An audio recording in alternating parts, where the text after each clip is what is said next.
Police ঘুষ নিলে তদন্ত নয়, সোজা চাকরি থেকে বরখাস্ত হবে।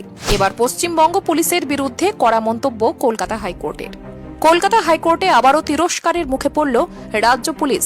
পুলিশ ঘুষ কাণ্ড নিয়ে আদালতের ক্ষোভ, ঘুষ নিলে কেন পুলিশকে চাকরি থেকে বরখাস্ত করা হবে না। বুধবার বিচারপতি দেবাংশু বসাক এবং বিচারপতি মোহাম্মদ সব্বর রশিদির ডিভিশন বেঞ্চ স্পষ্ট জানিয়েছে, ঘুষ নেওয়া অফিসারকে বিভাগীয় তদন্ত নয়, সরাসরি চাকরিচ্যুত করা উচিত। আদালত সূত্রের খবর, হুগলি জেলার তারকেশ্বরে বিল্টু হাজরা নামে এক ইঞ্জিনিয়ারের সঙ্গে প্রতিবেশীর গন্ডগোল হয়। বিল্টু তারকেশ্বর থানায় অভিযোগ জানান। তার দাবি, অভিযোগ পেয়েও পুলিশ কোনো পদক্ষেপ নেননি, উল্টে বিল্টুকেই মিথ্যে মামলায় ফাঁসানো হয়। তিনি জানতে পারেন এর পেছনে পুলিশের হাত রয়েছে। পরে থানার তদন্তকারী অফিসারের একটি অডিও রেকর্ড প্রকাশ্যে আসে, এ নিউজ বাংলা যার সত্যতা স্বীকার করেনি। সেখানে শোনা যাচ্ছে তারকেশ্বর থানার মহিলা অফিসার মোটা অঙ্কের ঘুষ নেওয়ার কথা জানাচ্ছেন।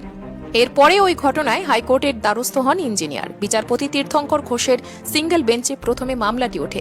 সেই রায়ে সন্তুষ্ট না হয়ে মামলাকারী ডিভিশন বেঞ্চের দ্বারস্থ হন। বুধবার ওই মামলার শুনানিতে বিচারপতি বসাক এবং বিচারপতি রশিদির ডিভিশন বেঞ্চে অভিযুক্ত পুলিশ অফিসারের বিরুদ্ধে তদন্ত রিপোর্ট জমা দেয় রাজ্য। রিপোর্টে ঘুষ চাওয়ার কথা জানানো হয়। একই সঙ্গে রাজ্যের বক্তব্য, ওই মহিলা পুলিশ অফিসার ঘুষ নেওয়ার কথা বলেছিলেন তা সত্য, কিন্তু তিনি কারোর কাছ থেকে টাকা নেননি। রাজ্য জানায় তারকেশ্বর থানার ওই মহিলা পুলিশ অফিসারকে সতর্ক করা হয়েছে। ইতিমধ্যেই তার বিরুদ্ধে বিভাগীয় তদন্ত শুরু হয়েছে। রাজ্যের দেওয়া ওই রিপোর্ট দেখে বিচারপতি বসাকের মন্তব্য, অভিযুক্ত পুলিশ অফিসারের বিরুদ্ধে কেন বিভাগীয় তদন্ত, কেন তাকে চাকরি থেকে বরখাস্ত করা হবে না? ওই অফিসারের এখনই চাকরি চলে যাওয়া উচিত। এমনটা হলে মানুষ পুলিশের উপর ভরসা রাখবে কিভাবে?